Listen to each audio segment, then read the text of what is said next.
What's up, Eagles Nation? This is Bird Gang 114. I'm Ed, and like usual, this is Cam. Today we're gonna talk about the Eagles-Packers game that happened last night, and give you our analysis and recap, and maybe even a look forward to the Jets game. Well, let's start off. Let's talk about the offense, and some of the good things that I saw was they finally decided to run the ball. Yep, Jordan Howard. That was the difference right there. I agree. He had more rushes than Sanders, and look what happened. I agree. The guy came through, found the hole, hit the full hole. He wasn't running side to side. He was going forward. Made a couple of nice big catching plays. Got a couple touchdowns for us. 3, I think. I think it was 2, a receiving and a running, but maybe you're right. I'm talking about the guy, though. 3. That was good. But what I like to see that they were running. It was nice to see Sanders get a nice kickoff return. And he had a big run play, too. 30-yarder, too. Yeah, so I'm not going to be mad about the running play, I guess. So it looks much better. But the ball was still wiggling and jiggling. Every time I see him, I'm like, oh, shit, here we go. He forgets about holding the ball. Yeah, every time I see him run the ball, I'm like, just hold the ball. I don't even care how many yards. I'm like, just don't fumble it. I'm thinking about Nelson Aguilar, but I'm like, Yeah, but he didn't even get targeted once. Yeah, I know he did, but hey, they probably had him with their best guys because they figured Alshon is not 100%, and you don't really have to worry so much about Whiteside. JJ, yeah. So really Zach Ertz, and he made some plays across the middle. Yeah. Goddard scored TD.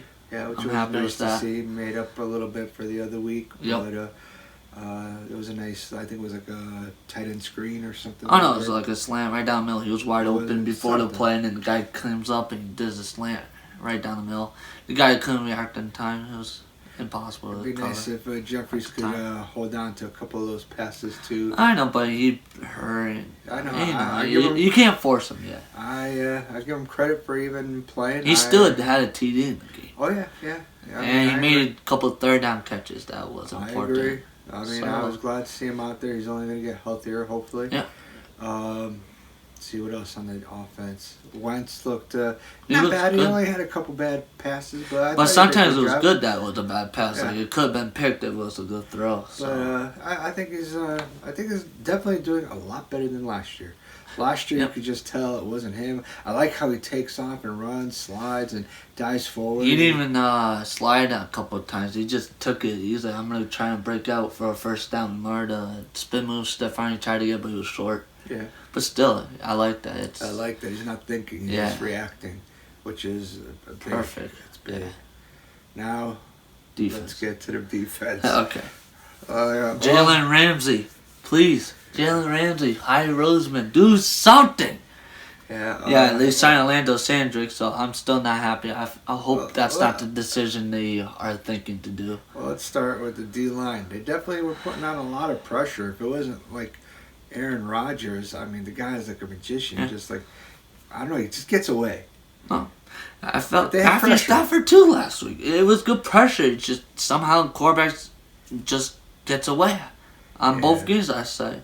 So that was good, but Derek Barnett was that huge strip sack. That strip sack he's been doing pressure and all that. He got that strip sack. That was nice. And I'm happy. That penalty for the late hit, that was a bunch of bullshit. I mean, it might have been like a second after the whistle, but come on, that was no bad hit. That's crazy.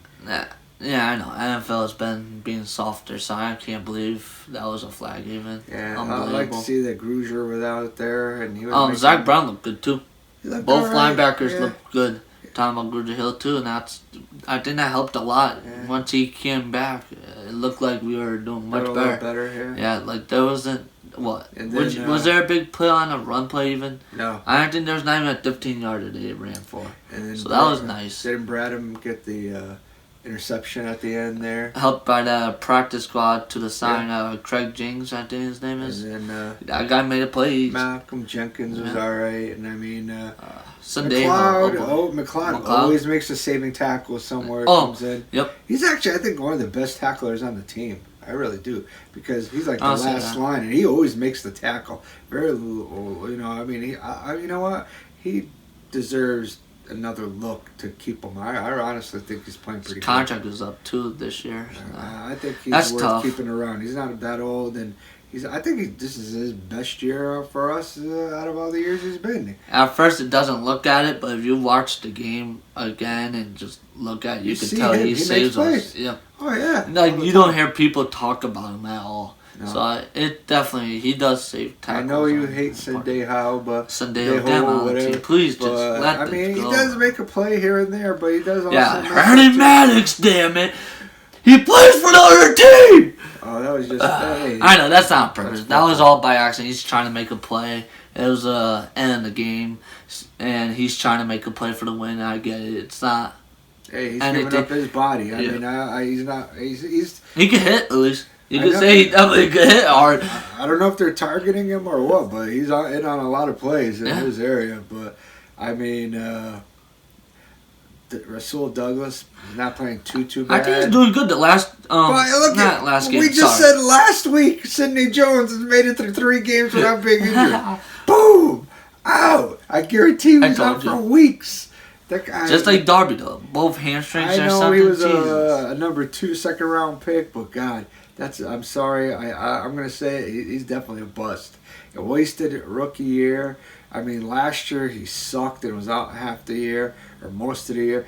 This year, first pass to Devontae Adams there was right over him. It's like they don't know how to cover. It wasn't that bad of a blown. It was on him, but he burned him. He was trailing him 9 yards.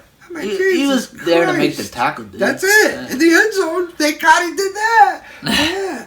You know, Rasul Douglas looked good in that Falcons game. He pressed Julio. And this game, too, he looked really good. I think Douglas might be our best corner right now. Right now he is. But the first game, I don't know if the Detroit game, if he did terrible.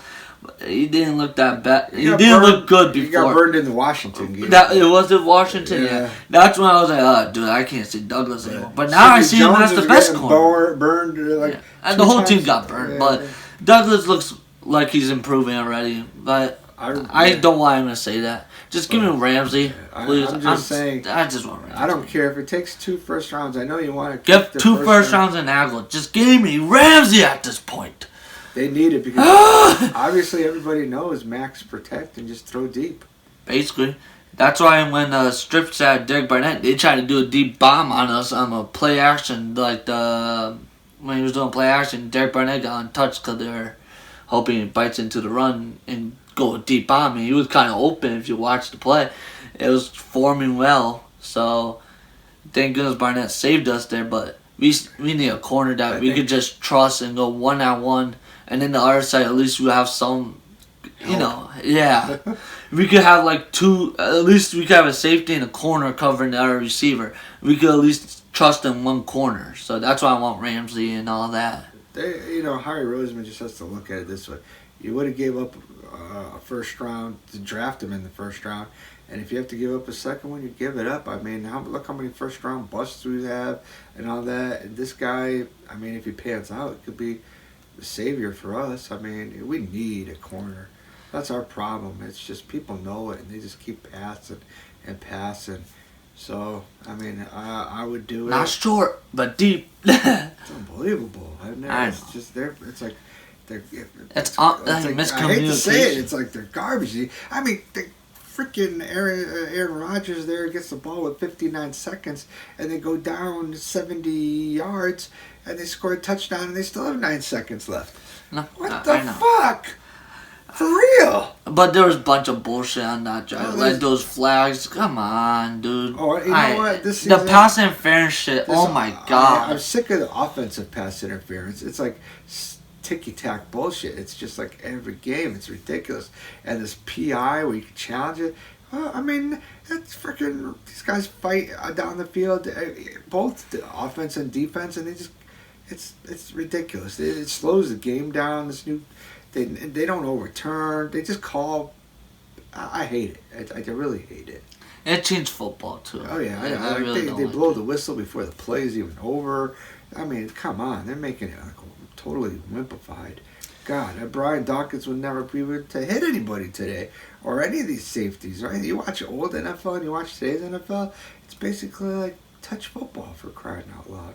Then when you do get a hit, the guy's out for, they got to bring a card out. Like, what the fuck? I know you mentioned the 66-yard kick return by Miles Sanders, but I thought the special teams looked really good. From last game against Detroit, where even the punt looked bad, like they were just letting them just somehow be under the 50 almost already. You know what I'm saying? Like punt returns, kick returns, scoring touchdowns on us. This time, this special team looked really good. I'm not sure if Green Bay's special team sucks or something, but they looked really good. Like the punt was good even, and it's just... They proved that even without Jackson and not with a healthy Jeffries, we went to Green Bay and we beat them. Oh, yeah.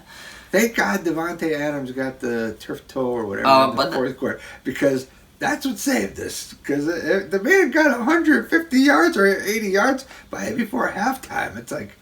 Too easy. And that was his career high. How's that possible? Shitty quarters. In the first half.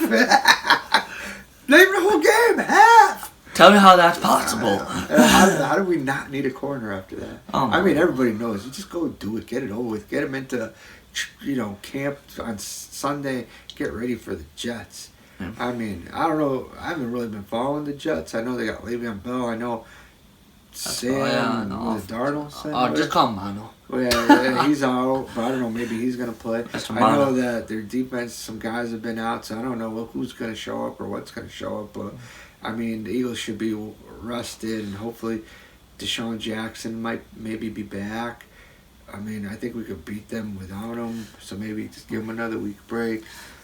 I wonder how the guy from the U went to the Jets, the manager, Joe Douglas. I hope we still could be in, I don't know if he's going to tell some players to just say how we're going to stop us.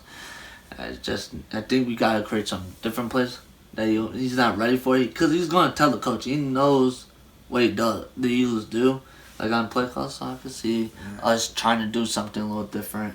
But continue the run game against the Jets. That's the big game. If you notice, when we started a run against Green Bay, it looked good. It's okay. On that second and 5, we were running the ball no problem in the fourth quarter, and we passed the ball. We were running the ball no problem, and you passed. You could tell when you had the run game, you continue the run game. I want to see that against the Jets. I know that's tough. They've got a good defense or a rushing team and all that. But I still think if we continue the run, it lays out for Carson, then that's going to be easy for Carson to make better plays. Just him not feeling like I'm going to die all the time because they're going to just bring pressure because they don't care about our run game. So that will definitely help Carson a lot, and the run game just overall. And then defense, just hoped that we get good corners. Just, damn, dude, I don't know how we're going to play this out. And even, Douglas and who else? The practice squad guy and Orlando Sandrick right now that they have on the roster right now. Hopefully they get someone right before the game, someone who could practice before the game and all that, but we need some help there. Why not put Malcolm at corner if you use some Dave a lot? I don't know. It's just, they need to find a solution for corner for right now, for the next probably a couple weeks, so I'm hoping. Alright, well, we'll talk to you guys again next week. We'll be at the Jets game. I'll try to get some more live footage like we did last time. And, thanks for tuning in. And we want to say thanks to everybody who's watching. Please like and subscribe. We would appreciate it if you did that. And leave some ideas on what you want to see maybe from the game or before the game. If you want us to go and videotape some of the tailgating stuff, or videotape, not videotape, that shows my age, record some of the stuff at the pregame outside, just give us some ideas what you want to see. We'll be happy to do it because we're always there, and we're usually there a little early, and we can do stuff, and we just want to make sure everybody has fun. So just want to say take care, and we'll see you soon, and Bird Gang out.